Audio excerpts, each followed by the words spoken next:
Isroilova Zulfiya, xalq shoirasi.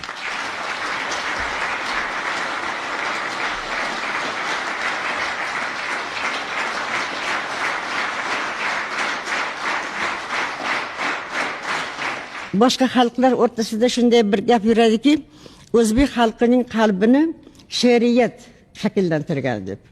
Shuning uchun xalqimga aytar so'zlarimni she'r bilan aytishga men bugun burchliman. O'zing tashna etding, o'zing suv tutding, qalbimdagi sahrom, daryomsan xalqim. Seni seva-seva men boyib ketdim, dunyo ichra topgan dunyomsan xalqim. Yurak chaqmoq tekkan osmon yuziday, lekin e'tiqodim, iymonim butun.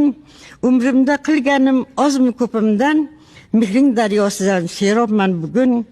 Menga Navoiydan aytgin alla deb, lutfidan ongimga ziyo taratding. Qiynalgan olamga bo'lgin dalda deb, asli o'zing meni shoir yaratding. Yosh shuur, kurashchan tuyg'ular bilan sening taqdiringga mahkam tutashdim.